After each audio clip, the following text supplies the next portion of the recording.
Welcome back to the channel. If you're new, welcome. If you're old, welcome back. Today I have another lit reaction video for the channel to see. It is the best Larry Bird three-point shooting story ever told. Now before we get into it, please like, comment, and subscribe. Also don't forget to press that push bell notification so you get notified whenever we drop new content. And without further ado, let's jump right into this video. Bird is one of the great shooters in the history of the sport, not even close. Not good. He was great. He's one of the top 5 3-point shooters of all time. That's how good Bird is. You say top 5. Won three-point shooting contests. He was phenomenal. Bird's a great he shooter. had to sit back. This is the face of a Larry Bird denier. Hater. Because one seemingly innocuous comment about how great of a three-point shooter Larry Bird was had him all in his feelings. Dog, it's just math. It's attempts, it's makes, and it's percentage. And there's no way you could ever argue Larry Bird is a top 3 3-point shooter of all time. There's plenty of people that have shot more, made more, and guess what? Made more at a higher percentage than Larry Bird from 3. He's not one of the greatest 3-point shooters ever. Now, as someone who claims to be a student of the game, why in the world would JJ Redick say something so idiotic? In the words of the great Roy Jones Jr., y'all must have forgot. JJ Redick, this video is dedicated to you. I lived that 80s era, and Larry Bird was one of the greatest three-point shooters that's ever played this game. Fuck percentages. It ain't about that. It's about hitting big shots. Things that he couldn't do as a player. All the time. Larry Bird hit more big three-point shots than anyone, even to this day. And he did it in supreme fashion while trash talking every step of the way. And did what we're playing Phoenix and we're way ahead, okay? When we're down in the old Saddle Dome that they had outside. Right. And Larry, you know, we're playing good as a team. Larry has the worst fourth quarter known to man. I mean, he's throwing the ball to the other team. I'm like, good Lord, we had like a 15-point lead. Next thing you know, we're down 2. And I'm like, how in the world are we going to lose this game, man? So we have a play, out of bounds play. Larry says, I'm going to bust off the play, and I'm just going to come out and I'm going to shoot a 3. And I'm like, no, don't do that. I'm like, let's shoot a 2, please. Go in the hole and try to get fouled. Let's just get into overtime, see if we can't win this game. So, you know, Larry not only tells me that, he walked by the bench and says, you know, typical Birdie, just real slow, fixing to bust a 3 on your guys and go home. And so he breaks the play. Max looking, like he knows. Loops it to Bird, a runner. It's good! It's good! And the Celtics win it! And it's good, really good. And the Celtics win it! 103 to 101, a three-pointer by Larry Bird. Okay, Bird. And he gets the ball, jumps out, busts the play, comes out, gets the ball at the slot, shoots the ball. As the ball's in the air, he kind of turns towards the Phoenix bench and like yells, I told you so. He stopped running to the locker room. And I just started laughing. I was like, oh, man. That was Birdie. And just he had the confidence. Man, that dude had so much confidence. He talked to the coaches. He talked to everybody. He was talking trash all the time, man. But fun. But he was able to back it up. And what Kevin McHale failed to mention is that Larry Bird had not taken a single three-pointer that entire game. Hey, JJ, I hope you're listening. Larry Bird was the first player to make the three-point shot a strategic weapon. You weren't out there taking 14 or 15. He liked to use it as a dagger in the fourth quarter. Nobody else used it as strategically as Larry Bird did. Even Michael Jordan understood that shooting too many threes was not the best way to win. Okay. At least Michael Jordan said that and agrees. Did you see that look? When you have that mentality, as I found out in the first game, of making threes, you don't go to the hole as much. You go to the three-point line and you start sitting there waiting for someone to find you. And that's not my mentality. And I don't want to create that because it takes away from all phases of my game. My game is a fake drive to the hole, penetrate, dish off, dunk, or whatever. But for some reason, JJ Redick actually thinks basketball is just a math equation. And he couldn't be more wrong. Just because 3 is more than 2 doesn't mean you should jack up a bunch of threes. Larry Bird not only was a great three-point shooter, but he had one of the highest basketball IQs in NBA history. And even he never averaged over 4 three-point attempts per game in any season. But he shot them and made them when they truly mattered. Like in this game, when the Celtics were down by 3 with 7 seconds to go, and then this happened. Crowd crowd is standing up. It goes now to Bird. Bird goes up top. Ooh, he used it when it was the perfect time. 4 seconds left. He hits it. And it's all tied up again. Look at that jump. It's just there. Goodness. And if you think that one-legged three-point shot was luck, well, explain this. Because in that same game, in overtime, with 2 seconds left, and the Celtics down by 1, this happened. Danny Ainge to inbounds for the Celtics, trailing by 1. What he about 2 to seconds do? left. In the Bird. He Serve fires. y'all. He does, and the Celtics win. He uses threes at the perfect time, though. There's something to be said for the guy who does it when you have to have it done, as opposed to those guys that can do it for the first 3 quarters. But do you see Steph Curry? Can you say he's the best shooter that we've ever seen? No. No, I don't know about that. The thing is, anybody can shoot it when it's tied. It's when you're down 1 or down 2. I mean, how many guys make that shot? But since JJ Redick loves his numbers so much, let's compare prime Larry Bird's three-point numbers 1985, with Steph Curry's 2016 unanimous MVP season. Steph Curry shot 45.4% from 3, while Larry Bird shot 42.3% from 3. Now, in a vacuum, using only this number, the unsophisticated analyst might assume that Steph Curry was a better three-point shooter than Larry Bird. Definitely. But not so fast. How about we compare each player to the three-point shooters of their own era? In 2016, the league average three-point percentage was 35.4%. This means that Steph Curry was 28% better than league average. In 1985, the league average three-point percentage was 28.2%. This means that Larry Bird was 51% better than league average.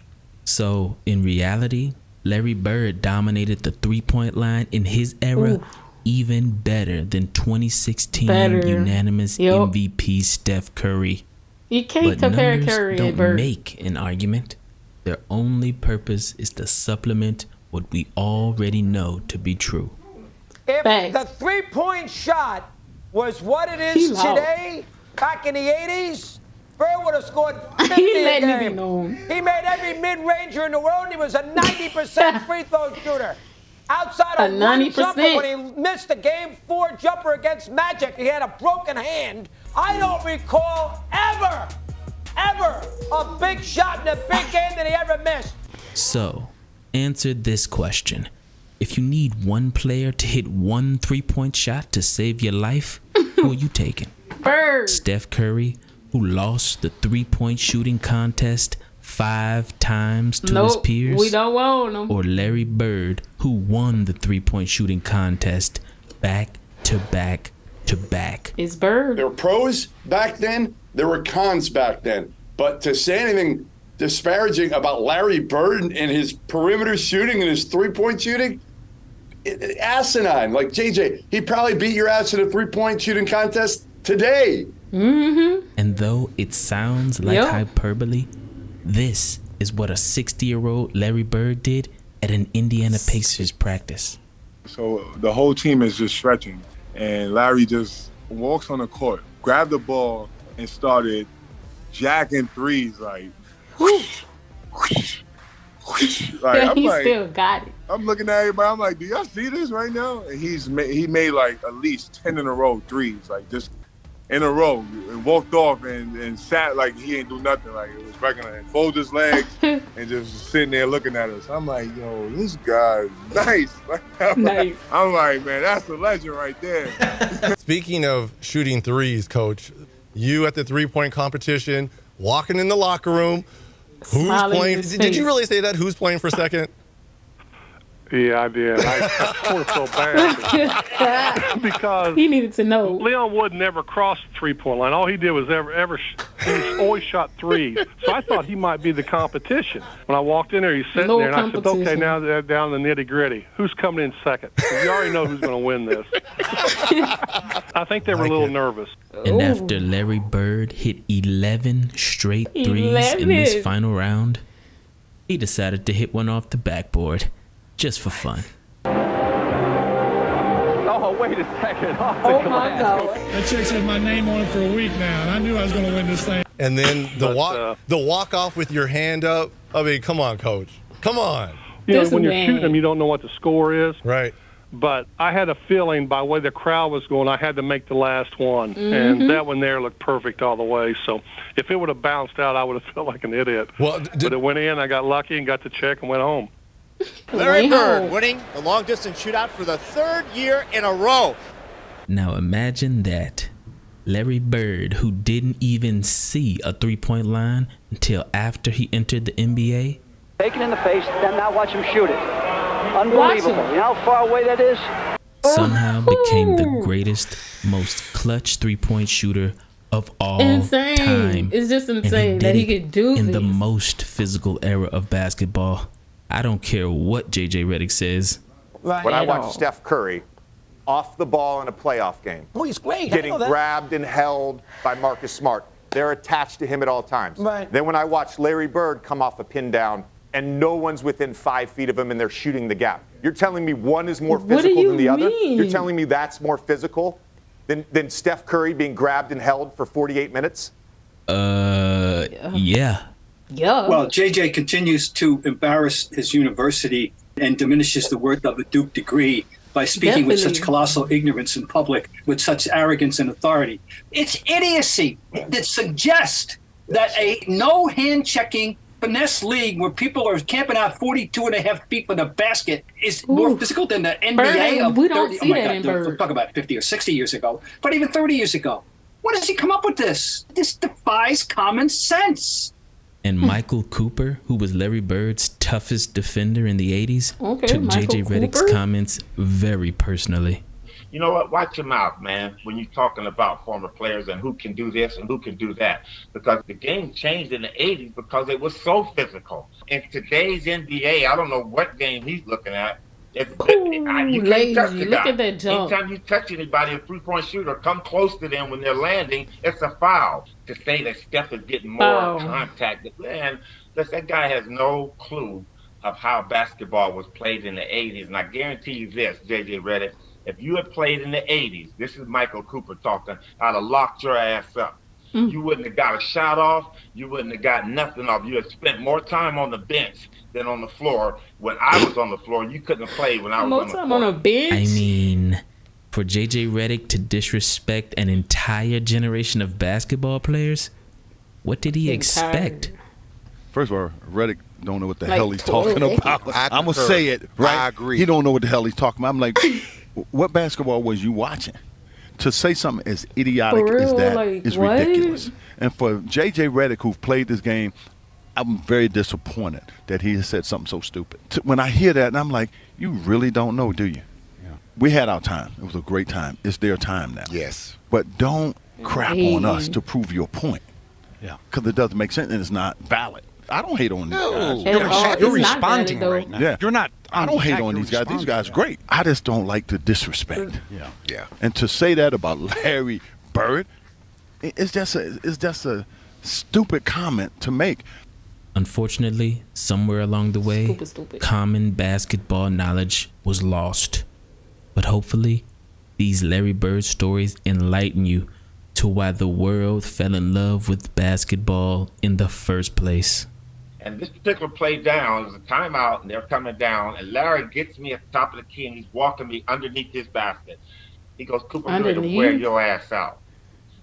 What? Okay, I get down to my best defensive stance. He goes down the lane. He comes off the left side, and Robert Parrish sets a pick. And we knew the play. We knew what was coming up. And Kareem was ready. And as Larry comes off the pick, shoulder to shoulder with Parrish, and I'm trailing behind him, he catches the basketball right about the elbow. And he gets the ball, and he goes up, and Kareem stops him from turning the corner. Larry catches the ball, he goes up in the air, and here I come. And I'm like, I'm getting ready to smash this shit, man. So I jump up, and I got my hand, and I don't know how Larry got this ball between Kareem and I. Because Kareem had his hands up. I'm coming with my right hand, and he hit a great pass. Like I said, I don't know how he got it to him. Hits Robert Parrish. That was Larry a tight looked over his shoulder pass, at me, and he laughs. He said, I told you, motherfucker. And you know what? But it's also had a telling effect on Michael Cooper underneath the basket. They're wearing him out. That's what made Larry larger than life, because if anybody in today's game, maybe Steph Curry comes off that, they force that shot up there. They try to get the shot off. But that's the difference between Larry. That play right there softens you up for the next time. Now Kareem's not going to jump out. Now Larry's wide open to shoot the ball. So I would expect former players to really understand that. But I never, ever discount another player. He do. It's just so hard. At any decade. I hate Larry Bird, but I respect the hell out of that man. And Larry Bird was one of the greatest three-point shooters that's ever played this game. Fuck percentages. It ain't about that. It's about hitting big shots. So that was the end of the video, y'all. Overall, Larry Bird definitely had like legendary shooting skills, and the storytelling aspect of the video was definitely crucial, as it captured like the essence of Bird's character and his dedication to perfecting his craft. So the person that made the video, they definitely highlighted, you know, a specific moment that showcases Larry's three-point shooting, perhaps, you know, during like a crucial game or practice session. So this story serves as a testament that to his work ethic and determination. Bird's ability as well to just shoot from long range was revolutionary for his time. So the fact that JJ was not agreeing is insane. And the video most definitely emphasized on how he prepared himself mentally and just physically to excel in this area. So additionally, the video itself included like former teammates and coaches and sports analysts who just provided that context and insight into Bird's impact on the game, and also their perspective was just enrich the narrative, offering me like a deeper understanding of Bird's legacy and the significance of his shooting skills and the evolution of basketball. So visually, the video just features archives footage of Bird in action, just simply highlighting his shooting form and also the intensity of the games he played. So the combination of the storytelling and the expert commentary and the visual evidence just creates that compelling narrative that not only just celebrates Bird's achievements, but also inspires me as a viewer to just appreciate the dedication required to excel in any field. So overall, I enjoyed this video. It was a really well put together video, very informative. If you guys enjoyed this video, please give it a big thumbs up. Also comment down below what you guys think of my reaction video to Larry Bird. Also comment down below what else you guys would like to see on the channel. Before I let you guys go, don't forget to like, comment, subscribe. Also don't forget to press that push bell notification to get notified whenever we drop new content. And that is the end of this video.